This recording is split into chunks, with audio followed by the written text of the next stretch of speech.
حالات کو درک کرتے ہوئے، حالات کا مطالعہ کرتے ہوئے، حالات پہ نظر رکھتے ہوئے ایک اندازہ، ایک اپنا تخمینہ، ایک تجزیہ پیش کر سکتے ہیں. لیکن میں یہ نہیں کہہ رہا، دعویٰ کر رہا کہ میں نے کسی فرشتے کو دیکھا ہے، اس نے مجھے بتایا. ایسا کوئی دعویٰ نہیں ہے. میں ایک ناقص العقل ہوں اور ایک گنہگار انسان ہوں. میں نے حالات کو جو مطالعہ کیا وہ میں پیش کر رہا ہوں اپنے حساب سے کہ 2022 کیسا رہے گا. تو عزیزان کرام، نہ نجومی ہوں نہ علم نجوم سے پیش کر رہا ہوں، بلکہ ایک اپنے اندازے سے اپنا تجزیہ، حالات کی اسٹڈی، قرآن و حدیث کی جو ہمارے مطالعات ہیں اس کی روشنی میں 2022 سے متعلق 3 پہلوؤں کو پیش کروں گا. ایک خود کرونا وائرس کے حالات کو، سیاسی حالات کو اور اقتصادی حالات کو. تھوڑا وقت لوں گا اس میں. پہلی بات یہ ہے کہ جو کرونا وائرس کے مسلسل حالات تبدیل ہو رہے ہیں، 2 سال گزر چکے. 2022 میں بھی یہ کرونا وائرس ختم ہوتا نظر نہیں آ رہا. جو بہت سے لوگ کہتے تھے اینڈیمک ہے، اب پینڈیمک نہیں رہا، اب ختم ہو رہا ہے. نہیں، نیا ویریئنٹ آ چکا ہے اومنیکرون کے نام سے. ابھی اور ویریئنٹس آئیں گے، ابھی حالات اور بگڑیں گے. تو حالات فوراً قابو میں نہیں آئیں گے بلکہ اور بگڑیں گے.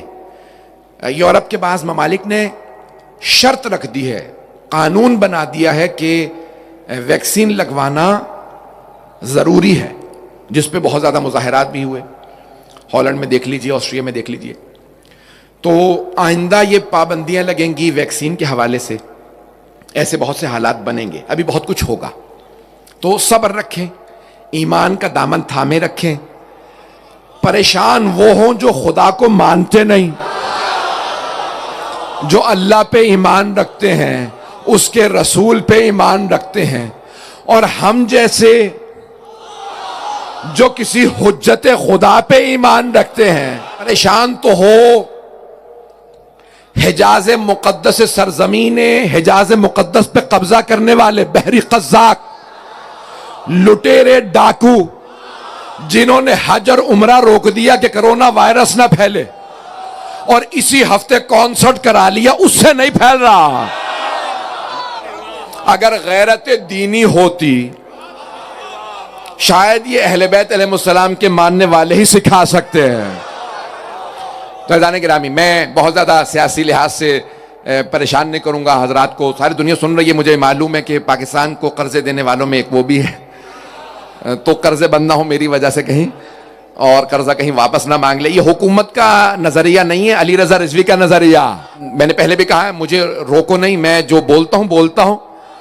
میں سیاسی تجزیہ نہیں کرتا، لیکن جب کرتا ہوں تو جو سچ سمجھتا ہوں، حق سمجھتا ہوں، وہی پیش کرتا ہوں.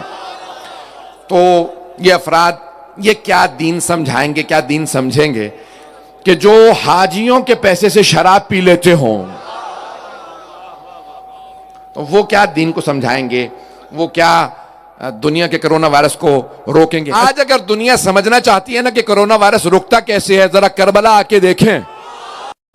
عاشورے اور اربعین پہ 1 سے زیادہ مجمع عاشورے پہ تھا، 1.5 کروڑ سے زیادہ مجمع اربعین پہ تھا. یہ مقدس مقامات دعائیں، عبادات بیماریاں روکتی ہیں، بڑھاتی نہیں ہیں.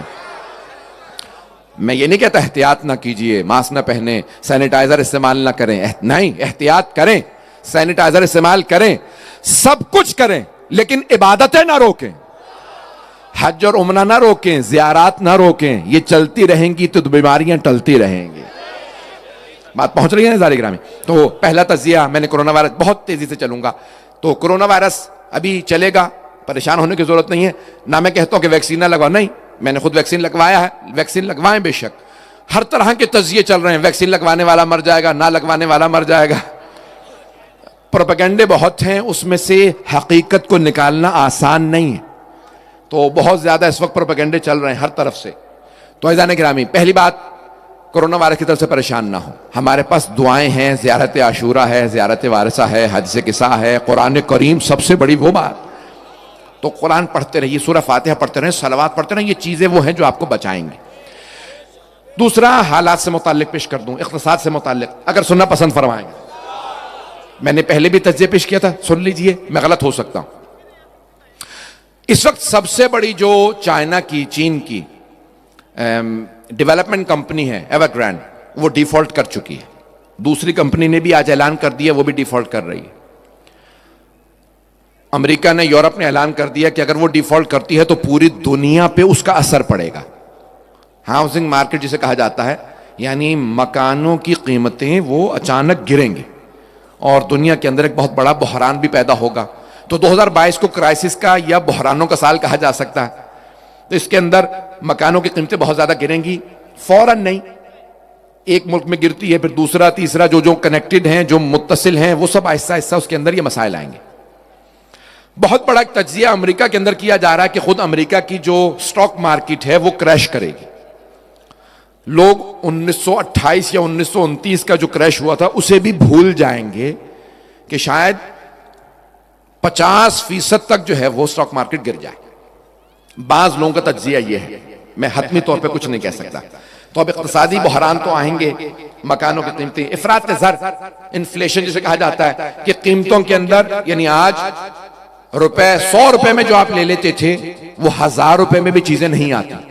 تو افراط زر ہوگا، انفلیشن ہوگی، پیسے کی قیمت گر جائے گی. صرف یہ پاکستان میں نہیں ہو رہا، دنیا بھر میں ہو رہا.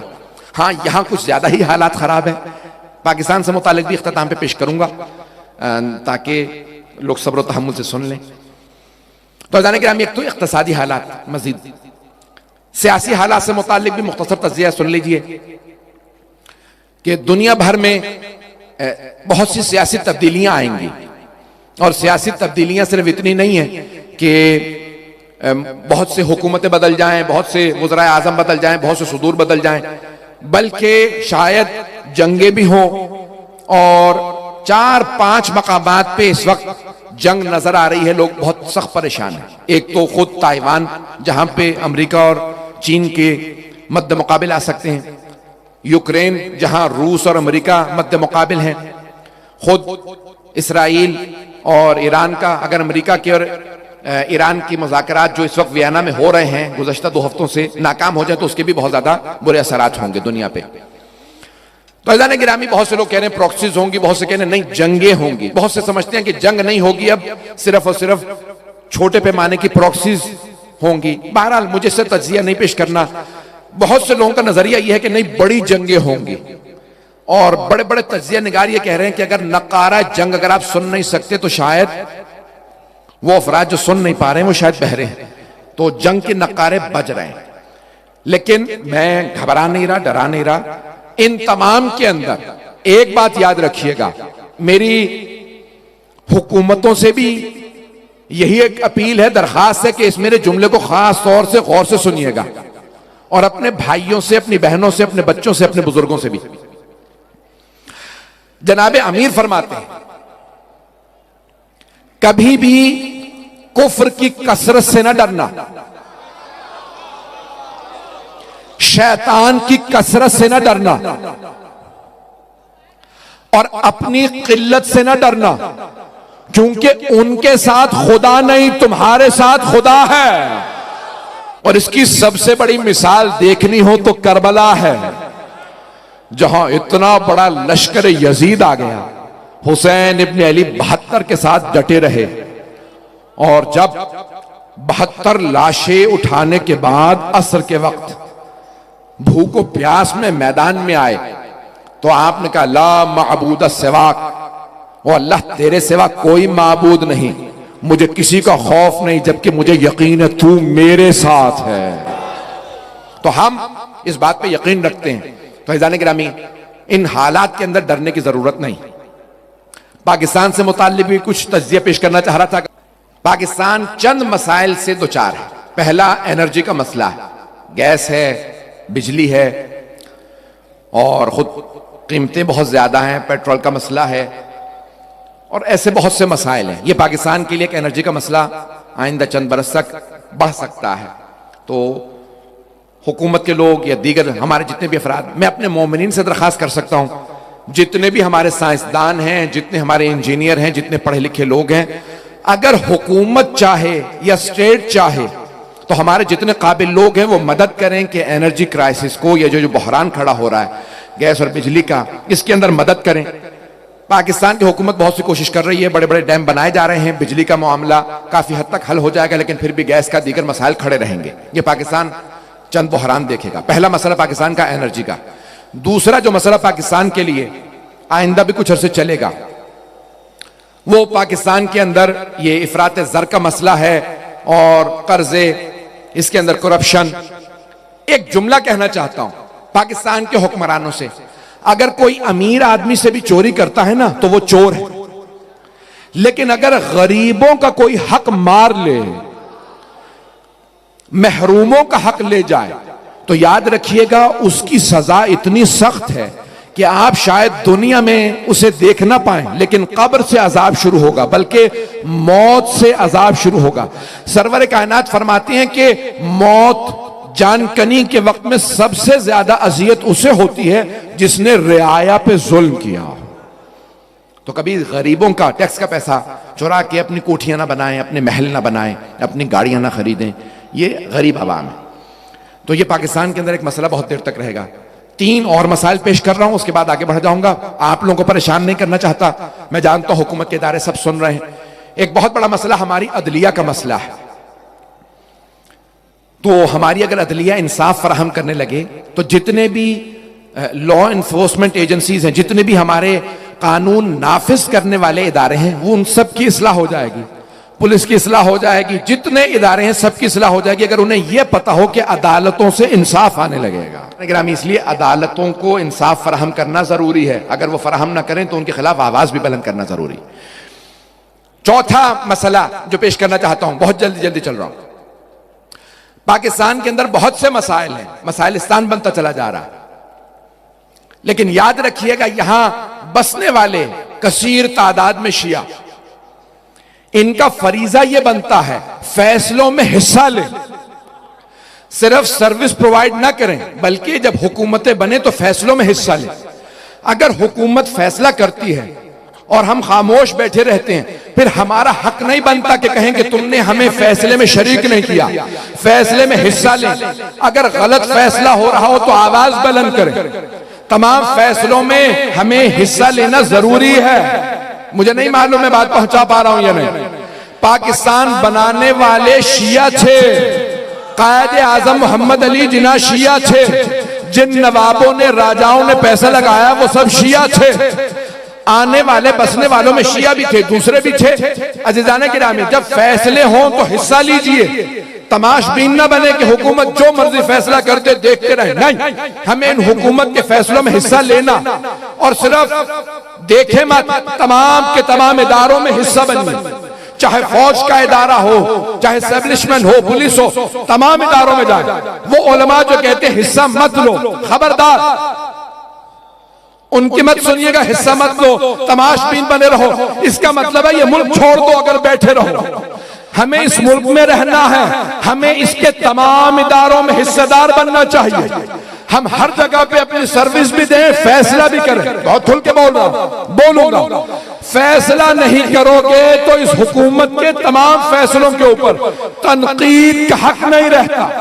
تنقید کا حق تب بنتا ہے جب فیصلوں میں بھی حصہ رہو، اور ان فیصلوں کے اندر کہو یہ فیصلہ خلاف شریعت، یہ فیصلہ خلاف قرآن، یہ فیصلہ قرآن حدیث ہے، تمام فیصلوں میں ہمارا حصہ بنتا۔